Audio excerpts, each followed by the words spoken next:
একজন psycho serial killer যার খুন করার ধরন অন্যান্য খুনিদের থেকে কিছুটা ভিন্ন। সে বেছে বেছে ইতি নামের মেয়েদের খুন করে, কিন্তু কেন সে ইতি নামের মেয়েদেরকে টার্গেট করে? এর পেছনে রহস্যটা কি? আর তার সাইকো কিলার হয়ে ওঠার পেছনের রহস্যটা কি? এমনই এক সাসপেন্স থ্রিলার গল্প নিয়ে নির্মিত আগন্তুক মুভিটি। ক্রাইম থ্রিলার মুভি তো অনেক দেখেছেন, তবে এই মুভিটি আপনাকে ভিন্ন রকম একটি গল্পের সাথে পরিচয় করাবে। আর মুভিটির শেষের টুইস্ট থাকবে আপনার কল্পনারও বাইরে। তো চলুন আর কথা না বাড়িয়ে মূল গল্পে চলে যাই। তবে হ্যাঁ, চ্যানেলে নতুন হয়ে থাকলে সাবস্ক্রাইব করতে ভুলবেন না। শুরুতেই দেখা যায় ইতি নামের একজনের মার্ডার নিয়ে নিউজ। পরক্ষণে নিউজ মিডিয়ার মাধ্যমে জানা যায় ইতি নামে একের পর এক মেয়ে মার্ডার হচ্ছে, জানিয়ে দেশবাসী আতঙ্কিত এবং তারা আন্দোলনেও নেমেছে। এরপর দেখানো হয় এক মেয়েকে যে কোথাও যাবার জন্য রেডি হচ্ছিল। তখন কেউ একজন তাকে ফোন করে আসতে বলে। উত্তরে মেয়েটিও জানায় আসছি, কিন্তু সকালে মৃত অবস্থায় তাকেও পাওয়া যায়, আর তার নামও ছিল ইতি। মার্ডারের প্যাটার্ন সেই একই, গলায় মালা আর সাথে লেখা শুভ বিদায় ইতি। এই নিয়ে ইতি নামের 19 জনের মারা হলেও, যা আমরা জানতে পারি টিউব ওয়ান চ্যানেলের ক্রাইম রিপোর্টার শ্রাবণী আক্তারের মাধ্যমে। সেদিন পুলিশের প্রেস ব্রিফিংয়ে পুলিশ জানাতে থাকে, আমরা আমাদের কাজ চালিয়ে যাচ্ছি, খুব শীঘ্রই খুনি ধরা পড়বে। সেখানে পাল্টা প্রশ্ন করতে থাকে শ্রাবণী। সে বলে একের পর এক ইতি নামের মেয়েদের মার্ডার হচ্ছে, এই ভয়ে ইতি নামের মেয়েরা ছদ্মনাম ব্যবহার করছে। এর বিস্তার কবে মিলবে? সে প্রেস ব্রিফিংয়ে পুলিশকে অনেকগুলো প্রশ্ন করে ক্রাইম রিপোর্টার শ্রাবণী পুলিশও তার ন্যাচারাল জবাব দেয়। এরপর শ্রাবণী বাসায় এসে মার্ডারগুলো নিয়ে চিন্তা করতে থাকলে সেখানে তার বাবা আসে। আর বাবাকে সে জিজ্ঞেস করে বারবার ইতি নামের মেয়েরা কেন মার্ডার হচ্ছে। বাবা জানে হয়তো খুনির সাথে ইতি নামের মেয়েদের কোনো ঝামেলা আছে।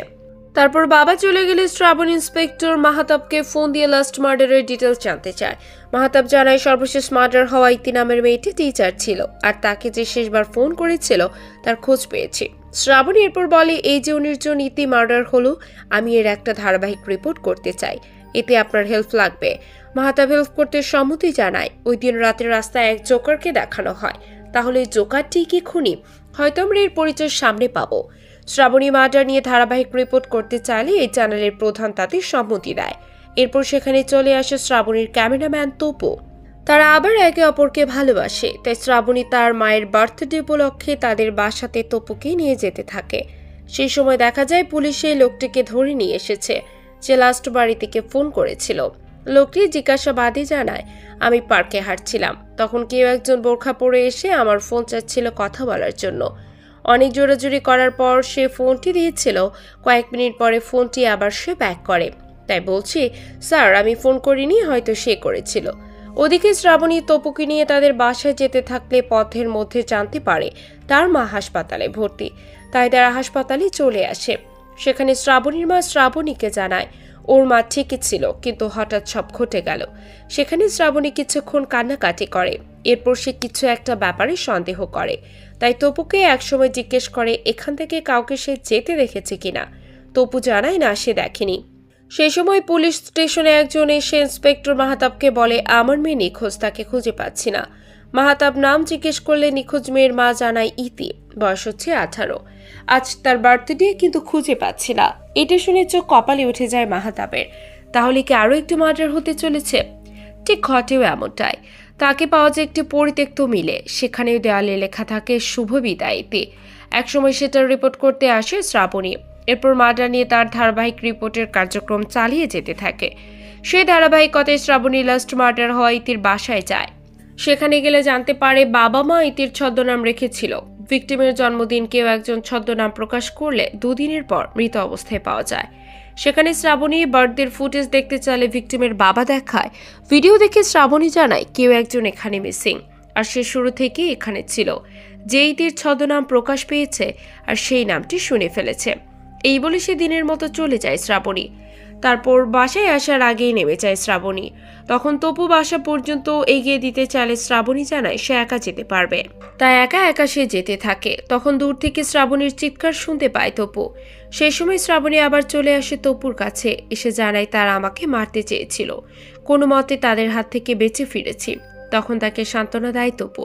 পরের দিন সকালবেলা এক নারীর কাছে প্রতিবন্ধী এক ছেলেকে পড়তে আসতে দেখা যায়, আর সেই প্রতিবন্ধী ছেলেটি নারীর কাছে মনোযোগ দিয়ে পড়তে থাকে। ওইদিকে সকালবেলা অফিসে এসে শ্রাবণীর উপর যে হামলা হয়েছিল তার হেডকে সে এটা জানায়। হেড বকে ব্যাপারটা পুলিশকে অবগত করতে হবে। শ্রাবণী জানায় মাহাতাব ভাইকে বিষয়টা জানিয়েছি, সে ব্যাপারটা দেখছে। এরপর আবার সেই নারীকে দেখানো হয় যে প্রতিবন্ধী ছেলেকে পড়াচ্ছিল। আদতে নারীটি একজন ডাক্তার আর ছেলেটি প্রতিবন্ধী নয়। হরমোনজনিত সমস্যার সমাধানের জন্য ছেলেটির বাবা ডাক্তারের কাছে পাঠিয়েছে তাকে। ডাক্তার ফোনে ছেলেটির বাবাকে আশ্বস্ত করে। ওই দিন রাতে এতগুলো মার্ডার নিয়ে ভাবতে থাকলে শ্রাবণীর কাছে আসে তার বাবা। তখন শ্রাবণী তার বাবাকে বলে, এই যে একের পর এক মার্ডার হচ্ছে কিন্তু খুনিকে পাওয়া যাচ্ছে না, আসলেই কি খুনিকে আর ধরা যাবে না? বাবা জানায় সিরিয়াল কিলাররা কিছু সময় সময় মার্ডারের ট্র্যাক ফেলে যায়, কিন্তু এই সিরিয়াল কিলার শুধু ইতি নামের মেয়েদের মেরে ফেলছে, তাই তাকে ধরা কঠিন। আর এটা সিরিয়াল কিলারের অংশ। বাবা আরও জানায় যে মার্ডারগুলো করছে সে মানসিক রোগী, মেডিকেলের ভাষা মেন্টাল ডিসঅর্ডার। আসলে সে খুনগুলো করছে না, রোগটা তাকে দিয়ে খুনগুলো করাচ্ছে। সকালবেলা শ্রাবণী মাহাতাব ভাইকে ফোন দিয়ে কেস সম্পর্কে জানতে চাইলে মাহাতাব জানায় কিছুই করতে পারিনি, এখন উপর মহল থেকে অনেক চাপও এসেছে। এরপর শ্রাবণী জিজ্ঞেস করে তাকে যে মারতে চেয়েছিল তার কোনো খোঁজ পেয়েছে কিনা। মাহাতাব বলে হয়তো তোমার কোনো শত্রু আক্রমণ করেছিল।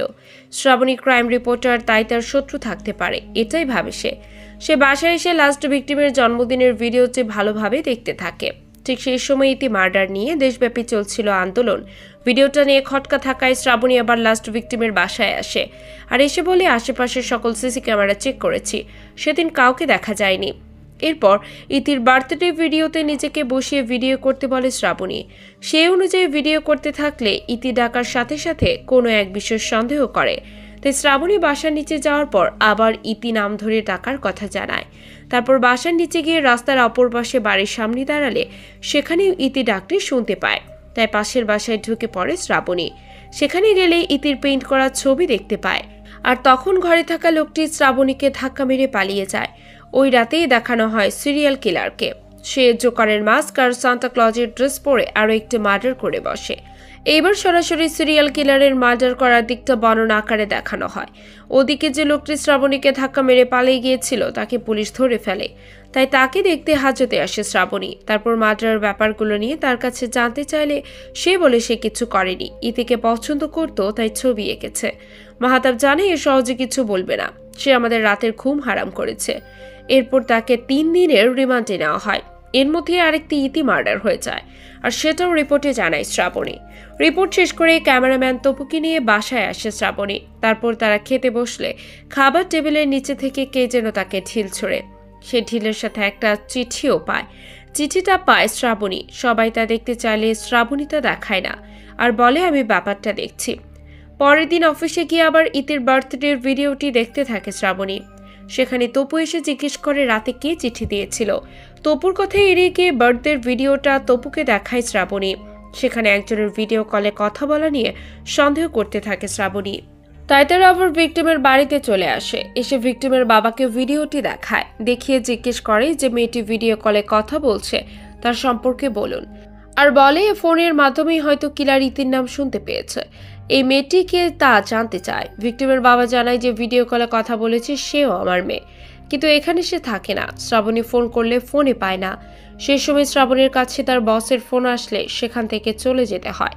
অফিসের দিকে যেতে থাকলে শ্রাবণী আবার ভিক্টিমের বাবাকে ফোন দেয় আর বলে তার অন্য মেয়ে যেখানে থাকে সেখানকার ঠিকানা দিতে। ভিক্টিমের বাবা জানায় আমার অন্য মেয়ে তুলিকেও খুঁজে পাচ্ছি না, মনে হয় সে মিসিং। শ্রাবণী ফোন করে মাহাতাবকে বলে তুলিকে পাওয়া গেলে খুনিকেও পাওয়া যাবে। বিষয়টা একটু ক্লিয়ার করে বলতে হবে মাহাতাব। শ্রাবণী জানায় বার্থডের দিন ভিক্টিমের বাড়ির রাস্তায় কেউ ছিল না। সেই সময় তুলি ফোনে কারোর সাথে ভিডিও কলে কথা বলছিল, আর তখনই কিলার এই নামটি শুনতে পেয়েছে। তাই তুলিকে খুঁজে বের করতে পারলে খুনিকেও খুঁজে পাওয়া যাবে। মাহাতাবুদা বুঝতে পারে। সে বলে তুলি ভিডিও কলে কথা বলছিল, তাই খুনি চিনতে পেরেছে, আর এর জন্য খুনি ধরা পড়ার ভয়ে আছে বলে তুলিকেও কিডন্যাপ করেছে। সবকিছুর ব্যাপার চিন্তা করে মাহাতাব শ্রাবণীকে জানায় সিরিয়াল কিলার একা না, তার আশেপাশে থেকেও ধরা দিচ্ছে না। এই বলে তুলিকে খুঁজতে ফোর্স নিয়ে বেরিয়ে পড়ে মাহাতাব। পুলিশ চারিদিকে তুলিকে খোঁজার জন্য তল্লাশি চালাতে থাকে। চারিদিকে এত মার্ডারের মধ্যে আবার শ্রাবণীর উপর আক্রমণে শ্রাবণীর বাবা মা চায় সে যেন রিপোর্টারের চাকরি ছেড়ে দেয়। যে বাবা এতদিন সাহস দিয়েছে সেই বাবার কথা শুনে শ্রাবণী রিজাইন দিতে অফিসের দিকে গেলে বাবা ফোন দিয়ে আবার তার কার্যক্রম চালাতে বলে। তাই শ্রাবণী অফিসের তদন্ত রিপোর্টগুলো ভালোভাবে যাচাই করতে থাকে। সেই সময় শ্রাবণীর নাম্বারে একের পর এক ফোন আসতে থাকে। প্রথম 3বার ফোন রিসিভ না করলেও চতুর্থবার সে ফোন রিসিভ করে। আর ফোন ধরে সে জানতে পারে যে হাসপাতালে তার মা অ্যাডমিট হয়েছিল। সেই হাসপাতালের মালিক তাকে ফোন করেছে, কারণ হাসপাতালে অনৈতিক কর্মকাণ্ডের ভিডিও সে করেছিল, আর সেটা নেওয়ার জন্যই হাসপাতালের মালিকের ফোন। ততক্ষণে শ্রাবণীর বুঝতে অসুবিধা হয় না যে বাড়িতে চিঠি আর রাতে তার উপর আক্রমণ সেই করেছে। এই নিয়ে দুজনের মধ্যে অনেক তর্ক চলতে থাকে। একসময় শ্রাবণী বলে বসে, যদি এখন ইতির মার্ডার নিয়ে না ভাবতাম তাহলে আপনার হাসপাতাল বন্ধ করেই ছাড়তাম। এই কথা শুনে অপর পাশ থেকে হুমকি দিতে থাকলে ফোন কেটে দেয় শ্রাবণী। তখন তার রাগ সামলাতে সেখানে তপু চলে আসে, আর এসে মুড ভালো করার জন্য শ্রাবণীকে ঘুরতে যাওয়ার অফার দেয়। ঘোরাঘুরি শেষ করে তপু একটা রেস্টুরেন্টে শ্রাবণীকে নিয়ে আসে। এরপর তপু টাকা তুলতে এটিএম বুথের দিকে গেলে শ্রাবণী একা রেস্টুরেন্টে বসে থাকে। সে সময় একজন তাকে ইতি বলে ডাকতে থাকে আর পরিচয় দেয় সে তার বান্ধবী। শ্রাবণী কোনো রেসপন্স না করে রেস্টুরেন্টে থেকে চলে যায়। তাহলে শ্রাবণীর নাম কি ইতি? আর সে এতদিন ছদ্মনাম ধরে আছে, সেও কি এবার কিলারের টার্গেট হবে? যাই হোক, এরপর শ্রাবণীর রেস্টুরেন্ট থেকে বাসায় এসে মার্ডার হয় ইতিদের নিয়ে ভাবতে থাকে। রাতে সে স্বপ্ন দেখে লাশগুলো তাকে ঘিরে ধরেছে। সকালবেলা তপু অফিসে এসে শ্রাবণীকে না দেখতে পেয়ে ফোন দিলে দেখে ফোন বন্ধ। তাই শ্রাবণীর মাকে ফোন দিলে শ্রাবণীর মা জানায় অফিসে যাওয়ার জন্য সকালে বের হয়েছে। তপু জানায় শ্রাবণী এখনো পৌঁছায়নি। চিন্তায় পড়ে যায় শ্রাবণীর মা। তপুও চিন্তা করতে থাকে। চ্যানেলের হেড ইন্সপেক্টর মাহাতাবকে ফোন করে শ্রাবণীর নিখোঁজ হওয়ার ব্যাপারটা জানায়। এটি শুনে চমকে যায় মাহাতাব। সে নিজের সর্বস্ব দিয়ে শ্রাবণীর খোঁজে লেগে পড়ে। মেয়ের নিখোঁজের কথা শুনে অসুস্থ হয়ে পড়ে শ্রাবণীর বাবা, যা সামলায় তপু। ওদিকে মাহাতাব হাসপাতালের মালিককে ধরে থানায় নিয়ে আসে, কারণ শ্রাবণীকে সে থ্রেট দিয়েছিল। থানায় নিয়ে এসে তাকে 3rd ডিগ্রি দিতে থাকলে সে বলে, আমি শ্রাবণীকে আমার হাসপাতালের রিপোর্ট যেন না ছাড়ে সেজন্য থ্রেট দিয়েছিলাম, কিন্তু নিখোঁজ হওয়ার ব্যাপারে কিছুই জানি না। চ্যানেলেও শ্রাবণীর নিখোঁজের খবর ফলাও করে প্রচারিত হতে থাকে। এরপরে শ্রাবণীকে হাতমুখ বাঁধা অবস্থায় সিরিয়াল কিলারের আস্তানায় দেখতে পাওয়া যায়। সেখানে একসময় হাত পায়ের বাঁধন খুলে ফেলে শ্রাবণী। তারপর পালিয়ে যেতে থাকলে দেখে সব দিকে বন্ধ। একসময় দেখতে পায় একজনকে মেরে ঝুলিয়ে রাখা হয়েছে। কিছুক্ষণ পর কিলারের দরজা খোলার আওয়াজ পায় শ্রাবণী। তারপর কিলারকে আসতে দেখলে ভয় পেয়ে যায়। একসময় কিলার চলে আসে শ্রাবণীর কাছাকাছি। তখন কিছুটা দৌড়ে শ্রাবণীর দিকে যেতে থাকলে সে ভয়ে একটা চেয়ারে বসে পড়ে। এরপর চোখে মুখে ভয় নিয়ে শ্রাবণী বলে, আপনি ইতি নামের মেয়েদেরকে কেন খুন করছেন? তখন ফ্ল্যাশব্যাকে দেখানো হয় ওই ডাক্তারকে। তার নামও ছিল ইতি, আর সে একজনের সাথে পরকীয়া করেছিল, যা দেখতে পায় তার ওই পেশেন্ট, যে হরমোনজনিত সমস্যার কারণে তার কাছে এসেছিল। ডাক্তারের পরিচর্যায় ভালো হওয়ার পর ছেলেটি যেদিন ডাক্তারকে প্রপোজ করতে যায়, তখন দেখে ডাক্তার অন্য কারোর সাথে পরকীয়ায় লিপ্ত হন। দুজনকেই মেরে ফেলে ছেলেটি। এরপর কিলার শ্রাবণীর সামনে তার মুখোশ খুলে ফেলে, আর তখন দেখা যায় মুখোশের ভিতরে আসলে তপু ছিল। তপুকে দেখে অবাক হয় শ্রাবণী। ইতি নামের মেয়েগুলো মার্ডারের মুখোশ পরে তপুই করে আসছে। এরপর শ্রাবণী তপুকে জিজ্ঞেস করে, কেন এতগুলো ইতিকে মারলে? তপু জানায়, আগেই তো ভালো ছিলাম, তারপর তুই এসে আমাকে ভালোবাসতে শেখালি, আবার সেই তুই আমার ভালোবাসা নিয়ে মজা করছিস কেন? শ্রাবণী জানায়, আমি তো কোনো মজা করিনি, সত্যিকারের ভালোবেসেছি। তোর নামটা যে ইতি তা আগে জানাসনি। এই পৃথিবীতে ইতি নামের কেউ বেঁচে থাকবে না, তাই তোকেও মরতে হবে। তারপর শ্রাবণীর গলায় মালা পরিয়ে দিয়ে মারতে যাবে, তখনই তপুর বুকে আঘাত করে বসে শ্রাবণী। এরপর তপু মাটিতে লুটিয়ে পড়লে কাউকে ফোন করতে থাকে শ্রাবণী। ঠিক তখনই আবার তাকে ধরে ফেলে তপু। এরপর দুজনের ধস্তাধস্তি শুরু হলে রোডের উপরে পড়ে মৃত্যু ঘটে তপুর। মুক্তি পায় শ্রাবণী, যার আসল নাম ইতি। আর এখানেই শেষ আগন্তুক। আপনাদের মনে কিছুটা কনফিউশন রয়েছে, চলুন সেগুলো দূর করা যাক। ওই ডাক্তার হরমোনজনিত সমস্যার সেই ছেলেটির সিকোয়েন্স ছিল ফ্ল্যাশব্যাকে। ছেলেটি আসলে হরমোনজনিত সমস্যা ছিল না। জন্মের পর থেকে সে কোনো সঙ্গ পায়নি, কারোর সাথে বন্ধুত্বও গড়ে ওঠেনি, যার কারণে একাকিত্ব তাকে স্বাভাবিক হতে দেয়নি। তবে ডাক্তার পড়ানোর নামে ধীরে ধীরে তাকে স্বাভাবিক করে তুলেছিল। এরপর যেদিন ডাক্তারকে প্রপোজ করতে যাবে, সেদিন অন্য কারোর সাথে দেখে ফেলে। এতে ছেলেটি অস্বাভাবিকতা বেড়ে যায় আর তাদেরকে মেরে ফেলে। টিকের পর থেকে গ্রামের মেয়েদেরকে দেখতে পারে না সে, কারণ ডাক্তারের নাম ছিল ইতি। তারপর থেকে ইতি নামের মেয়েদের এক এক করে মেরে ফেলে। আসলে ওই ছেলেটি হচ্ছে তপু। এখানে সাইকো হয়ে ওঠার মোটিভ ঠিক আছে, তবে গল্পটার একটু স্ট্রং হওয়া উচিত ছিল। তো এই ছিল আগন্তুক মুভিটির গল্প। মুভিটি আপনাদের কাছে কেমন লাগলো সেটা অবশ্যই কমেন্টে জানাবেন। ভিডিওটি ভালো লাগলে একটি লাইক করে দেবেন, আর চ্যানেলে নতুন হয়ে থাকলে সাবস্ক্রাইব করতে ভুলবেন না। শীঘ্রই ফিরে আসবো নতুন কোনো মুভির এক্সপ্লেনেশন নিয়ে। সে পর্যন্ত সবাই ভালো থাকবেন, সুস্থ থাকবেন। ধন্যবাদ।